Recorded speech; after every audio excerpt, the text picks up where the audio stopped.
So I was reminded recently of this quote, which I don't remember who said that, but I got it from Lindsay Ellis's video about Dragon Lady Bod, this video. So I love this video, by the way. Highly recommend, if you've never watched Lindsay Ellis, highly recommend you check out her channel. She is not necessarily a leftist, but she still contributes to the discourse pretty well.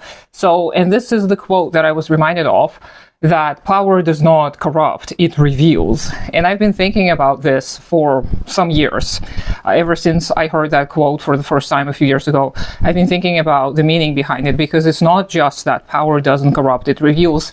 It also shows us the patterns of the society we currently live in. So it is going to show us the capitalist ideology, right?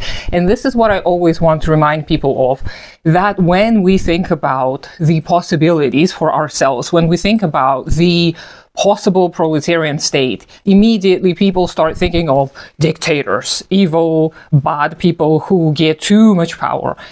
And they completely miss out on the fact that the dispersion of the power is the goal.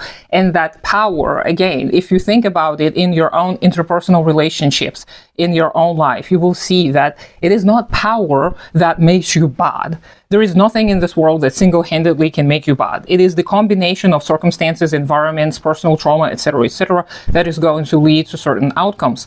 And being afraid of some mystical power corrupting you is useless. What you can do instead is examine the pre-existing conditions and look at the patterns of the development of the human psyche and the human nervous system. Our nervous systems are very fragile in some regards. In other regards, they're quite resilient. This is the unity and struggle of the opposites. But our nervous system and our psyche, they like to save energy. So they like to follow a certain pattern that is the most energy efficient oftentimes. And of course, this is kind of mechanistical. So always be mindful when thinking of your system's bodily functions as some kind of mechanism, because we're more than just a mechanism. We are more than the sum of our own parts, right? We're not just a body and that is fueled by the nervous system synapses, etc. But when you start thinking about even the way people develop response behaviors due to trauma, it becomes easy to see how certain patterns of behavior develops. So when we talk about power from a more Western perspective, power is control. And to an extent, that is true.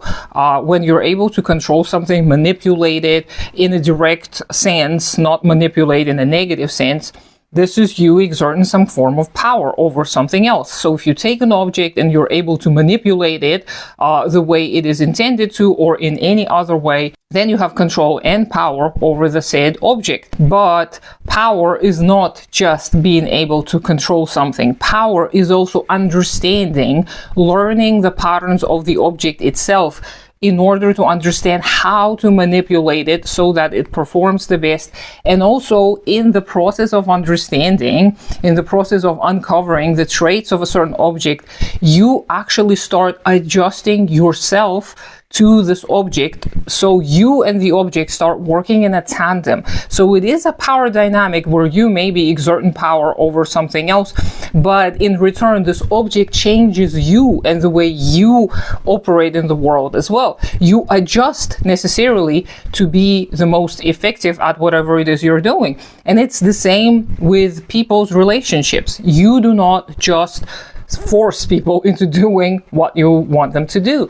You adjust accordingly. And when we see the narcissistic, antisocial tendencies in modern people seemingly growing and expanding, this gives us a lot of information to see what kind of patterns are being supported and what kind of patterns naturally emerge out of the pre-existing conditions.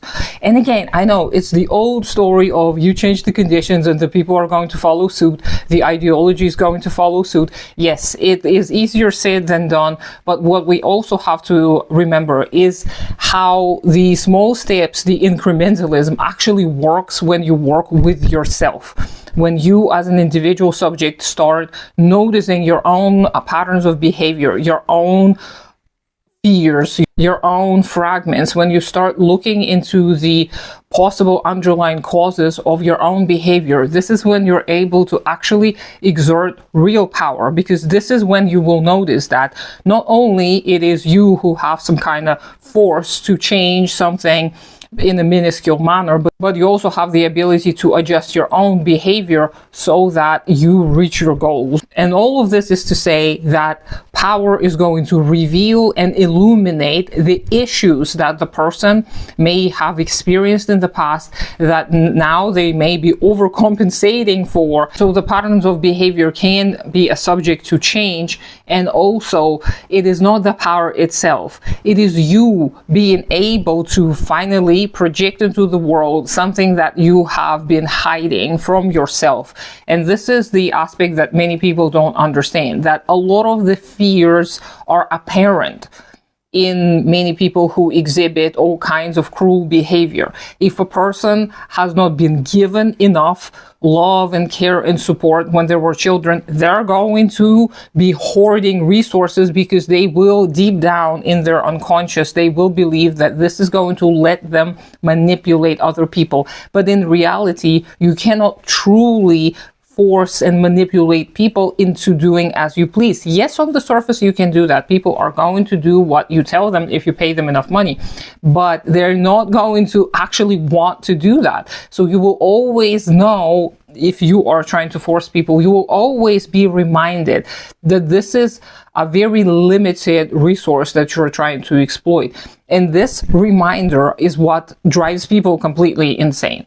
This is what creates all these insane blood barons who think that robots are going to take care of them in a few years' time, and that it is okay for humanity to go extinct because, again, robots are going to substitute human connection.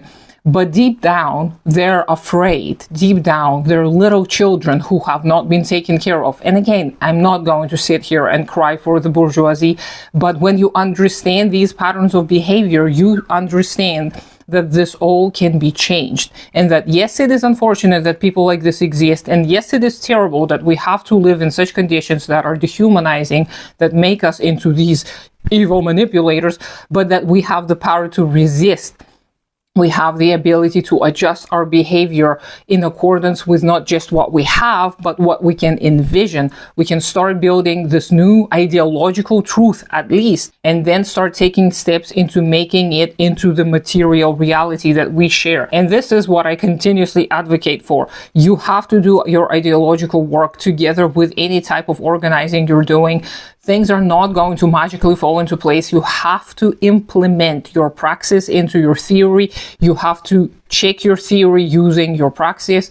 These two are a part of the same process. They are inextricably intertwined. You cannot separate them.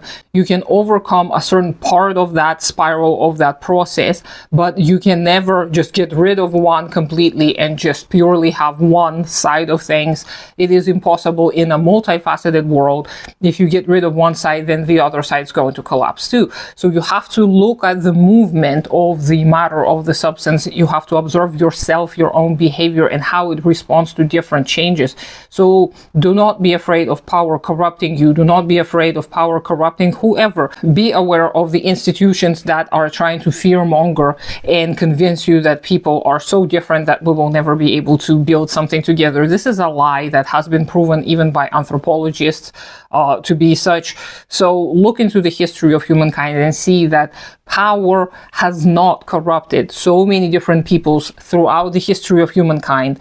Not much has changed. It is just those odd 400 or so years when capitalism emerged and took over the world and dominates the world now. It is a very, very short glimpse into the human history. It can be overcome. It will be inevitably overcome. And we have to do whatever we can to help it be overcome as soon as possible. So let me know what you think. Let me know if it all made sense. Consider supporting me on Patreon. Do take care of yourself and your community first. Subscribe to me on all of the social medias, even though I don't do much there. Have a great day, and I'll talk to you sometime later.